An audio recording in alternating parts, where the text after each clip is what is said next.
자, 이제 삼위일체에 대해서 살펴보려고 하는데요. 여러분, 삼위일체라고 하는 단어는 사실 성경에 없습니다. 성경을 통해서 확인하고 또 만난 하나님을 우리가 표현하다 보니까 만들어낸 단어예요. 삼위일체. 자, 이 그림도 삼위일체 하나님에 관한 교리를 우리에게 보여주기 위해서 만든 겁니다. 자, 이 그림은 우리가 하나님에 관해서 알아야 할 기본적인 정보를 제공해 줘요. 하지만 아까 말씀드린 것처럼 하나님에 관한 모든 것을 다 담아둔 것은 아닙니다. 이 그림은 우리가 가진 표현의 한계를 보여주지요. 자, 아름다운 아치는 홍해석과 이맛돌로 이루어져 있습니다. 그래서 그림에서 보는 것처럼 이렇게 홍해석이 쭉 쌓아 올려서 문의 형태를 이루고요. 그 맨 위에 이맛돌을 끼워서 단단하게 자리를 잡도록 만들어 줍니다. 그러니까 아무리 홍해석이 잘 쌓였다 할지라도 이맛돌이 단단하게 연결되어서 정렬되지 않으면 이런 아름다운 아치와 단단한 아치를 우리가 만날 수가 없는 거예요. 마찬가지로 삼위일체 하나님의 교리는 기독교의 모든 교리를 유지하는 이 이맛돌과 같습니다. 그만큼 중요하다는 말씀이에요. 물론 우리는 이 교리에 대해서 자세히 몰라도 교회 생활하는데 전혀 큰 지장이 없습니다. 마치 우리가 공기의 구조라든가 호흡기의 구조와 원리를 잘 몰라도 숨 쉬며 사는데 전혀 문제가 없는 것과 같지요. 그러나 우리가 믿는 하나님이 어떤 분인가를 알지 못하고 또 예배하고 기도한다고 하면 과연 우리의 예배가 진실되다고 말할 수 있겠습니까? 또 우리가 드리는 그 예배, 기도는 누가 받으시고 누가 들을까요? 우리가 믿는 하나님은 도대체 어떤 하나님인지, 또 우리가 어떤 하나님을 예배하는지, 이 중요한 질문에 성경을 통해서 주신 대답이 바로 삼위일체 하나님이에요. 삼위일체 하나님에 관한 교리는 우리의 믿음을 더 분명하게 만들고 더 풍성하게 해줍니다. 자, 우선 이 삼위일체 하나님에 관한 교리를 다룰 때 가장 먼저 기억해야 할 것 중에 하나가 바로 신비라고 하는 단어입니다. 여러분, 신비라고 하는 것은 우리가 이해할 수 있는 범위를 넘어섰기 때문에 쓰는 단어예요. 하나님이 우리에게 많은 것을 가르쳐 주셨지만 그러나 그것은 하나님에 대해서 빙산의 일각에 불과합니다. 여러분들 빙산을 보시면 물 위에 나와 있는 것보다 물 밑에 잠겨 있는 게 훨씬 더 크지요. 많은 사람이 착각하는 것은 물 위에 나와 있는 그것만이 빙산의 전부라고 착각하는 거예요. 사실은 그 밑에 어마어마한 빙산이 잠겨 있는데 말이죠. 하나님도 마찬가지입니다. 성경이 우리에게 많은 것을 정보를 가르쳐 주지만 그러나 그 정보를 통해서 우리가 하나님을 이해하기도 하고 또 깨닫기도 하겠지만 그것이 하나님의 전부는 아니라고 하는 겁니다. 하나님은 우리 이해의 범위를 넘어서요. 그렇기 때문에 그 하나님을 바라보면서 우리가 경외감을 느낄 수밖에 없는 거지요. 하나님은 다 알 수 없는 정말로 신비로운 분이구나, 크신 분이구나 라고 하는 거예요. 그렇기 때문에 이 하나님에 대해서 우리가 배우고 또 알아갈 때는 겸손할 수밖에 없는 겁니다. 내가 하나님을 다 알 순 없구나. 한편으로 감사할 수밖에 없는 거죠. 이런 나에게 하나님이 자신을 이렇게 계시해 주셨구나. 여러분들 그 계시를 바탕으로 해서 우리가 하나님을 이해하고 만날 수 있겠지만 그러나 하나님의 모든 것을 우리가 다 이해할 수 있다고 하는 교만은 내려놔야 한다고 하는 거죠. 하나님을 이해한다고 하는 것은 여러분 수수께끼와 다릅니다. 수수께끼는 충분한 정보만 주어진다고 하면 추리해서 정답을 찾아낼 수 있는 거겠지만 그러나 하나님에 관한 정보를 우리가 아무리 모은다 할지라도 완벽하게 하나님을 다 이해할 수 없습니다. 하나님은 쉽게 포착되는 분이 아니고요. 우리의 이성과 지성을 통해서 완벽하게 이해할 수 있는 분도 아니고요. 만일 그렇다고 하면 그것은 하나님이 아니겠지요. 자, 삼위일체란 오직 한 분이신 하나님께서 성부, 성자, 성령 세 인격으로 구별된다고 하는 뜻입니다. 여기서 구별이라는 뜻을 썼습니다. 구분이 아니고요. 분리가 아니고요. 구별이에요. 서로 뭔가 다른 부분이 있어서 구별할 수 있다고 하는 거죠. 자, 그림에서 보듯이 성부도 하나님이시고 성자도 하나님이시고 성령도 하나님이셔요. 하지만 성부는 성자가 아니고 또 성부는 성령이 아니죠. 성자는 성령이 아니고 성자는 성부가 아닙니다. 성부, 성자, 성령 사이에 뚜렷하게 구별되는 그런 구별점들이 분명히 존재합니다. 성경은 말해요. 성부가 성자를 낳았고 또 성부와 성자가 성령을 보냈다 이렇게 말하는데, 자, 그렇다고 해서 성자와 성령이 없었던 때가 있었다는 것이 아니에요. 성자가 없었을 때에 하나님이 성자를 낳음으로 성부가 되셨다 이런 뜻이 아닙니다. 영원 전부터 스스로 계신 하나님께서는 성부, 성자, 성령으로 계셨어요. 하나님이란 한 본질과 성부, 성자, 성령 세 인격이 있었지요. 자, 여기서 중요한 것이 뭐냐면 바로 이 하나님이라고 하는 본질과 성부, 성자, 성령 세 인격의 균형입니다. 하나란 사실이 너무 강조되면 세 인격이 사라져요. 그래서 삼위일체라고 말할 수 없게 되죠. 반면에 세 인격이 너무 강조되면 하나라고 하는 사실이 사라져요. 그래서 기독교는 마치 세 명의 신이 존재하는 그런 다신 종교가 되고 말지요. 그렇기 때문에 삼위와 일체가 완벽하게 균형을 이루을 때 그때 비로소 우리는 삼위일체 하나님을 만나게 되는 거예요. 자, 그림에서 성부 하나님은 맨 위에 하얀 손으로 표시되어 있습니다. 창조와 능력의 손이죠. 여러분, 저 손을 이미 앞에 그림에서 많이 보셨습니다. 하나님께서 창조할 때도 저 손이 있었고요. 또 애굽에서 이스라엘 백성들을 건져낼 때도 저 능력의 손이 있었습니다. 그 구원을 통해서 이스라엘 백성들을 하나님의 제사장 민족으로 창조하지 않으셨습니까? 창조의 손이에요. 능력의 손이고요. 또 예수 그리스도의 십자가 죽음 이후에 무덤에서 부활시킨 손도 바로 저 하나님의 창조와 능력의 손이죠. 모든 만물을 창조하시고 유지하시는 분이 바로 성부 하나님이십니다. 인간의 죄로 망가진 세상을 예수 그리스도 통해서 회복시키려고 하는 분도 바로 성부 하나님이시죠. 성자 예수님은 섬김의 종으로 사람 되어 이 땅에 오신 분이십니다. 이것을 성육신이라고 하지요. 말씀이 육신이 되어서 우리에게 오셨다라고 하는 거예요.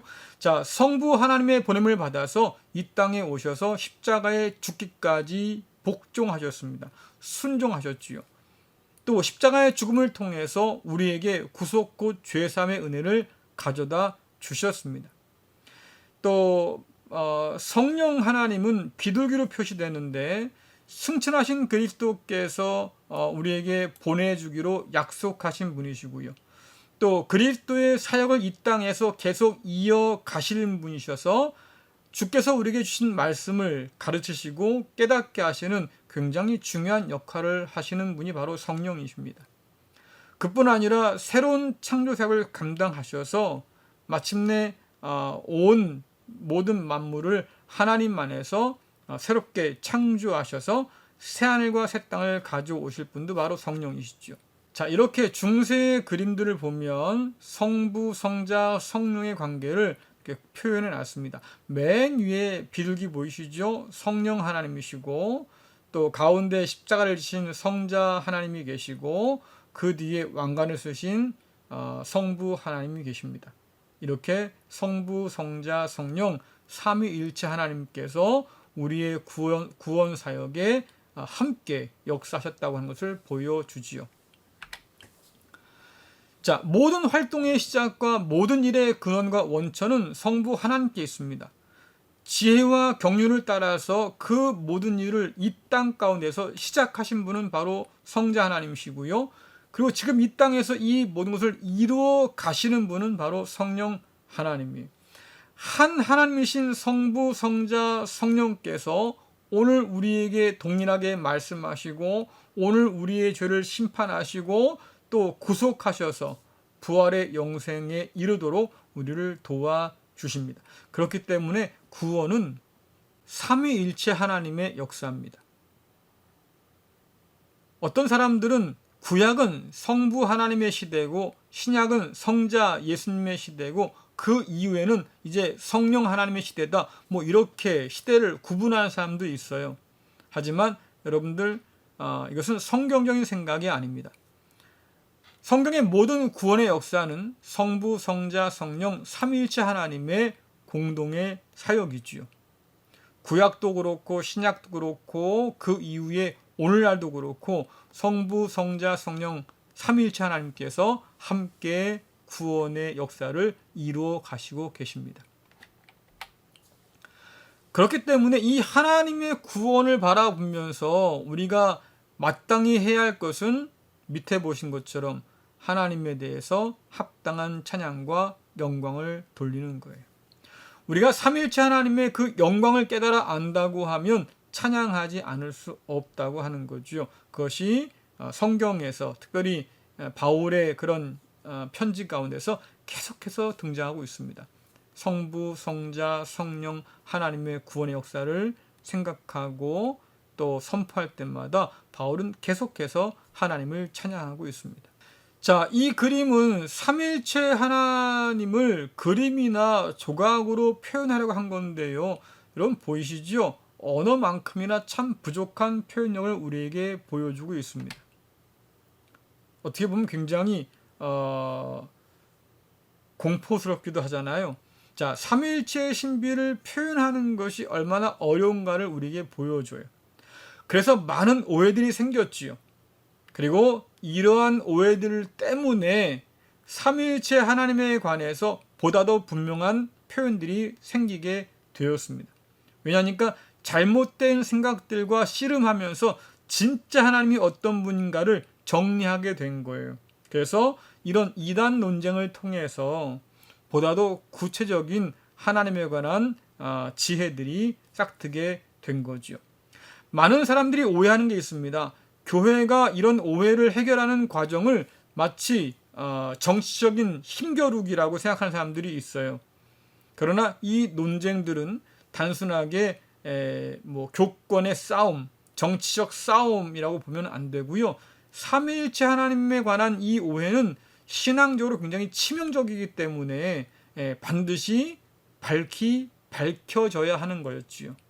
그렇기 때문에 이단을 가려내고 진리를 붙드는 싸움을 할 수밖에 없었습니다. 우리가 시작한 싸움이 아니고요. 거짓을 퍼뜨렸던 사람들에 의해서 촉발된 싸움이었어요. 자, 우리가 보는 이 그림은 삼위일체 하나님에 관한 여러 오해들을 우리에게 보여주고 있습니다. 크게 네 가지로 살펴볼 수 있겠는데요.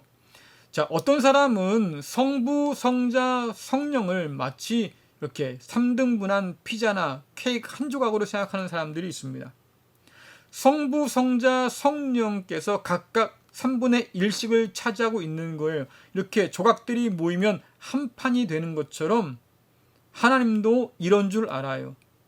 성부, 성자, 성령이 결합되어서 하나의 신이 되는 거, 이렇게 생각하는 사람들이 있습니다. 자, 그런데 성경이 우리에게 말해주는 성부, 성자, 성령, 삼위일체 하나님은 이런 식의 하나님이 아니에요. 자, 또 어떤 사람들은 일체가 아니라, 하나의 신이 아니라 세 신을 우리가 섬긴 줄 압니다. 성부, 성자, 성령, 아까 말씀드렸지요. 구분되는 게 아니라 구별되는 거라고요. 자, 그런데 이렇게 잘못 생각하는 사람들은 성부, 성자, 성령이 다 따로따로 구분된 줄 알아요. 그래서 기독교가 성부, 성자, 성령 세 신을 섬긴 줄 압니다. 이것을 삼신론의 이단이라고 말해요.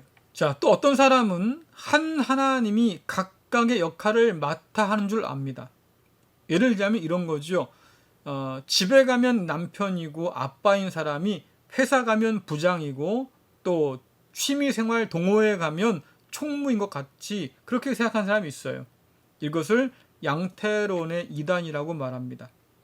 한 하나님이지만 그러나 상황에 따라서 역할이 바뀌는 것처럼 생각하는 거죠. 자, 이런 양태론은 많은 비유로도 설명되는데요. 자, 그림에 보는 것처럼 물이라고 하는 것은 원소로 H2O지요. 수소 2개와 산소 하나로 이루어진 것이 바로 물입니다. 자, 그런데 이것이 평상시에는 물로 존재하다가 끓어오를 때는 수증기로, 또 추울 때는 얼음이 되기도 하잖아요. 그래서 하나님도 그런 줄 알아요. 예를 들자고 하면 하나님은 한 분이신데 어쩔 때는 성부, 어쩔 때는 성령, 어쩔 때는 성자의 모습으로 그렇게 나타난다고 믿는 거죠. 자, 이것은 성경이 말하는 하나님이 아닙니다. 또 어떤 사람들은 빛이라고 하는 비유를 가지고 말하기도 합니다. 여러분, 빛은 과학적으로 볼 때 입자와 파동이 있다고 그래요.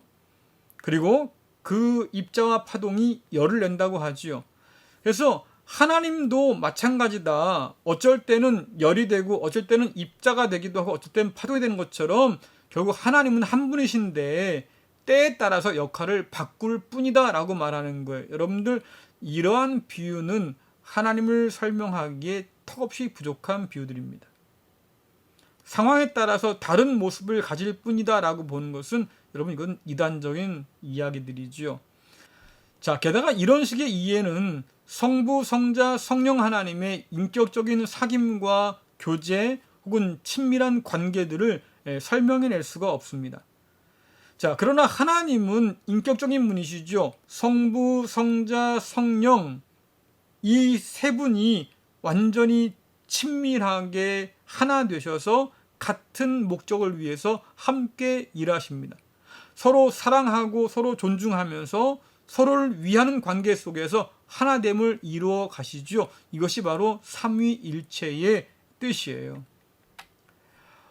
어떤 이들은 또 성부만 하나님이고 성자는 하나님이 창조하신 가장 첫 번째 피조물이며 또 성령은 하나님의 능력이나 에너지일 뿐이다, 이렇게 아는 사람들이 있습니다.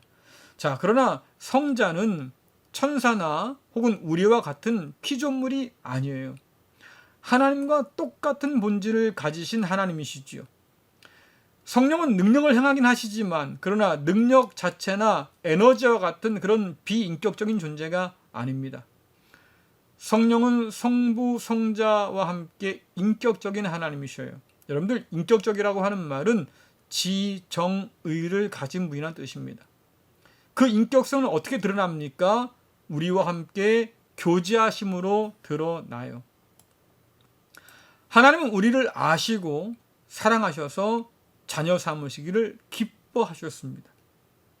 뿐만 아니라 친히 찾아오시고 불러주셔서 우리를 자녀 삼으시고 우리와 함께 동행하시고 교제하시지요. 이런 하나님을 우리는 인격적인 분이라고 얘기하고, 하나님께서 인격적인 분이시기 때문에 오늘 우리와 함께 교제하실 수 있는 거예요. 자, 빌립보서 2장 5절부터 8절 말씀 읽어보겠습니다. 예수님처럼 생각하고 행동합시다. 그분은 하나님과 똑같이 높은 분이셨지만 결코 높은 자리에 있기를 원하지 않으셨습니다. 오히려 높은 자리를 버리시고 낮은 곳으로 임하셨습니다. 사람의 모습으로 이 땅에 오시고 종과 같이 겸손한 모습을 취하셨습니다.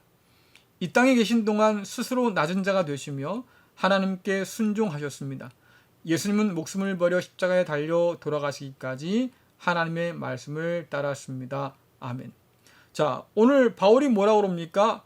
예수님은 하나님과 똑같이 높은 분이신데 스스로 낮은 자가 되어서 사람의 모습으로 이 땅에 오셨다 그랬어요. 자기 스스로 하나님 아버지께 순종하기를 택하신 분이십니다. 하나님께서 진노하시는데 아들이신 예수님께서 하나님을 진정시킨 것이 아니고요. 하나님 아버지께서 우리를 사랑하시고 또 구원하시기 위해서 그 아들을 보내셨고 그 아들이신 주님께서 역시 우리의 구원을 위해서 아버지께 기꺼이 순종하기를 택했다고 지금 말씀하고 있는 거예요. 자, 로마서 8장 15절부터 17절 말씀 같이 읽겠습니다. 여러분이 받은 성령은 여러분을 다시 두려움에 이르게 하는 노예로 만드는 영이 아니라 여러분을 하나님의 자녀가 되게 하는 영입니다. 그래서 우리는 그 성령을 의지하여 아바, 아버지라고 부를 수 있는 것입니다. 성령께서는 친히 우리의 영과 함께 우리가 하나님의 자녀라는 것을 증언합니다. 자녀라면 또한 상속자이기도 합니다. 우리는 하나님의 상속자이며 또한 그리스도와 공동의 상속자입니다. 그래서 우리는 그리스도께서 누리시는 영광에 참여하기 위해 그분이 겪으신 고난에도 참여하는 것입니다. 아멘. 이 로마서의 말씀은 삼위일체 하나님에 관한 놀라운 이야기를 들려줍니다. 하나님께서 아들이신 그리스도 예수 안에서 성령을 통해서 저와 여러분을 양자로 삼아 주셨어요. 성부 하나님께서 만약에 성자 하나님이 없었다고 하면 저와 여러분을 자녀 삼을 일이 없었을 거예요. 그렇다고 하면 우리가 하나님을 아버지로 알고 부르는 이 놀라운 은혜를 누릴 수가 없었겠지요. 성부 하나님께 성자 하나님께서 없었다고 하면 우리를 하나님의 자녀가 되게 하시는 성령 하나님의 역사도 아마 없었을 겁니다. 그렇다고 하면 여러분들, 우리가 하나님을 어떻게 아버지라고 고백할 수 있겠습니까? 어떻게 우리가 예수 그리스도와 함께 하나님의 자녀가 될 뿐만 아니라 하나님의 공동 상속자가 됐다고 말할 수 있겠습니까? 이런 은혜는 삼위일체 하나님이시기 때문에 우리에게 주실 수 있는 거지요. 만일 하나님께서 삼위일체가 아니시라고 하면 우리는 하나님의 자녀되는 은혜뿐 아니라 하나님을 아버지라 부를 수 있는 은혜도 누릴 수 없게 되는 거지요. 그만큼 삼위일체의 교리는 참 중요합니다. 자, 제임스 패커라는 신학자의 글을 함께 읽겠습니다. 한 사람이 기독교 신앙을 얼마나 잘 이해하고 있는지 판단하려면 자신이 하나님의 자녀라는 생각과 또 하나님이 자기 아버지라는 생각을 얼마나 중요하게 생각하는지 보라. 이 생각이 예배와 기도 및 그의 총체적인 인생관을 촉발하거나 지배하는 생각이 아니라면 이는 그가 기독교를 그리 잘 이해하지 못했다는 의미다. 자, 이 이야기를 조금 더 생각해 보면 성부 하나님을 우리가 아버지라고 부를 수 있는 것은 바로 그리스도 예수 때문이죠. 성자 예수님 때문입니다. 그 성자 예수님을 우리에게 보내신 분이 바로 하나님이지요. 그러니까 우리는 그리스도 예수를 통해서 하나님을 아버지로 만나는 이 놀라운 은혜를 누린다고 하는 거예요. 그런데 우리가 하나님의 자녀됨을 생각하지 않고 또 하나님이 우리의 아버지라는 사실을 우리가 깊이 생각하지 않고 그래서 삼위일체 하나님에 관해서 그렇게 별로 중요하게 생각하지 않고 산다고 하면 여러분, 우리의 신앙이 한참 잘못되고 있다고 하는 뜻입니다. 삼위일체 하나님의 교리는 그만큼 중요해요.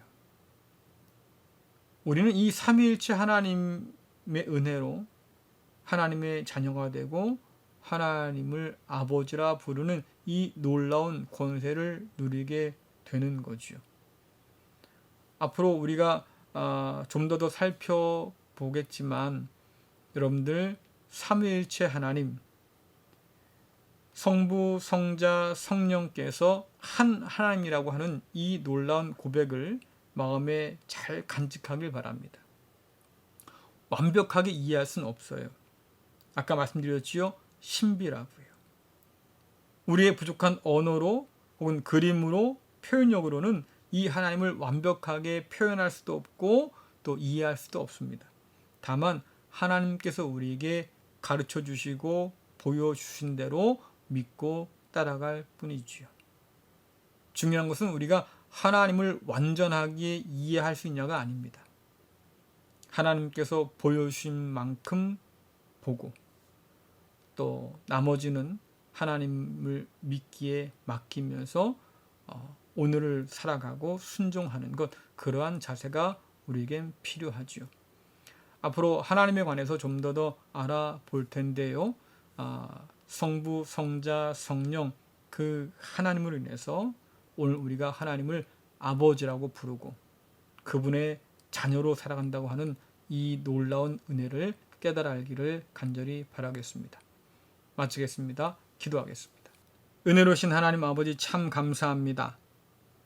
우리에게 삼위일체 하나님의 신비를 계시하셔서 하나님을 알게 하시고 또 계시하신 대로 믿게 하시고 다 알지 못하는 비밀들을 신비로 남겨두어서 더 큰 하나님을 바라보게 하시니 참 감사합니다.